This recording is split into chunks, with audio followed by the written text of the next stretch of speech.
Do you think you have a fantastic product, but you're frustrated because it doesn't sell as much as you thought it would? Let me elaborate.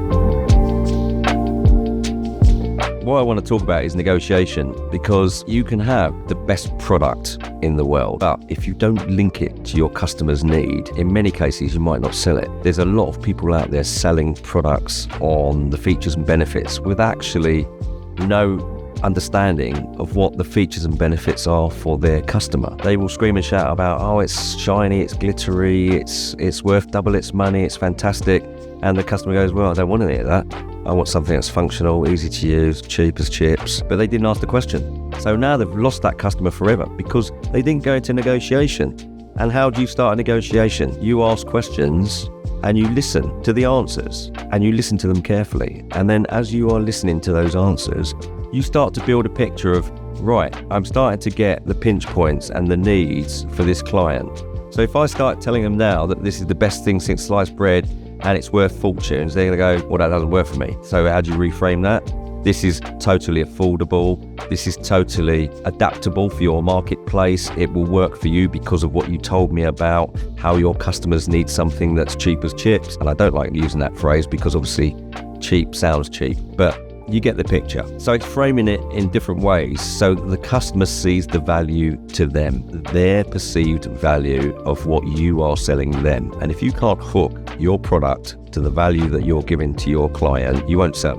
You won't sell as much as you want. Even the best products in the world that should be able to go, oh, this is a product, and they go, oh, I want 10 of those, you will still lose sales because you haven't linked the product. And sometimes when people have a really good product, they forget that actually, if you don't go through the process, you're not going to sell as much as you could. During a negotiation with a client, you may hit some barriers. First barrier you'll hit is probably getting through the door to get negotiating in the first place. So if you're going to try and get through the door, make sure you've got something that's really powerful to keep you in the door so that they don't go away. Now, many of the customers that we see for the first time, they go, I'm too busy, I'm too quiet, I can't be bothered, I've never heard of you.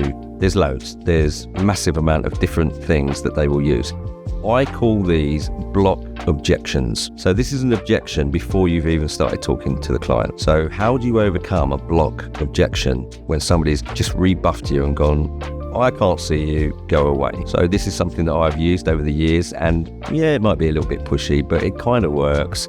And I've used it in many different situations, and it goes something like this. Listen, I understand you're really busy. I have nothing that interests you after 2 minutes and 30 seconds of me talking to you. I will never knock your door again, and I will never bother you again. So you have given them an ultimatum. You've lost that sale anyway, because if you can't overcome that objection, you're not going to end up chatting to that person. But if you can overcome that initial, what I call a blocker objection, it's not a real objection. It's just something they say to everybody because it gets them out the door, and nobody likes salespeople. I know that. I used to be one. Once you've overcome that and you go, right, this is the ultimatum. I'm giving you this ultimatum. And they go, okay. And they'll look at their watch and you start talking. Now, if you've got something really powerful as a message to tell them, and then you start thinking about, right, what is my elevator pitch? I've got 2 minutes and 30 seconds to get this client on the hook and to get them interested in what I've got to say. So you need to have prepared a really powerful message that will start them off. You don't need to sell them the product at the beginning because you don't even know if it's the right fit in the first place. But what you do need to have is a really powerful message to get the conversation going. This is all about open questions. So you do your intro. My name's Rick. I'm from Invented Creations. We add value to our customers by blah, blah, blah, blah, blah, whatever it may be. And then you go straight into asking questions. And it's amazing when you do those sort of ultimatum kind of pitches as you go through the door. They tend to be quite long calls. People will chat to you for about half an hour because once you've engaged with them and you're showing that you're listening to their problems and then showing them how you can help their problems, that negotiation flows quite nicely. But it is a very careful craft to learn.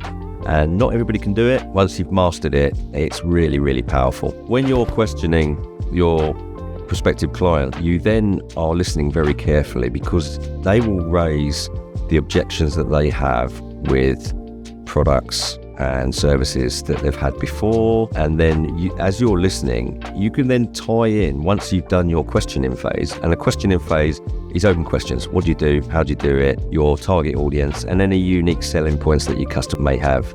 And if you start asking them questions like that, they open up massively because a lot of customers like talking about themselves. And why not? If they've got a good business, they should. If you're listening to those problems that might come along during the phase next, which is overcoming objections, you can sometimes sail through that with no objections.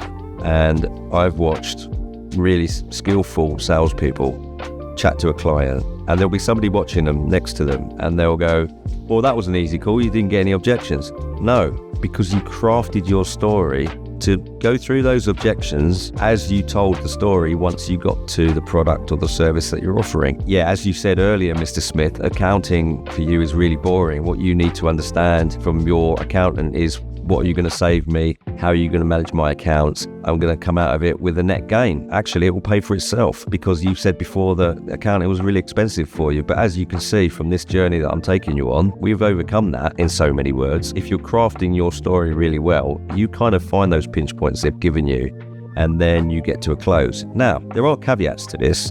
If somebody wants to close the business with you and they go, I want to buy this, don't keep going, close the business. The other caveat is, if you do go in for a close, okay, Mr. Smith, how many of those would you like? Shut up. Let them get comfortable with the silence. Let them get comfortable with it in their mind. Their mind will be working and thinking, right, he talked about this, he talked about that, he's gone through this. And then all of a sudden you go, yeah, or we could do this and we could do that. And all you've done is muddle his brain up, and he's gone, I'll tell you what, I need to think about it. I'll come back to you. And I've seen so many salespeople do that. Do your close and then silence. And that's how I've always navigated a sale. And it doesn't matter if you're working on the phone. I used to do telesales. It doesn't matter if you're face-to-face. Face-to-face is obviously slightly easier once you get past the barrier of the front door, once you get past the block objection, and then once you get the real objections and you overcome those, that's when you close the sale. I have links with people that I've used over the years that have turned around businesses in a massive way. So click the link below and I'll put you in touch. And thanks for watching.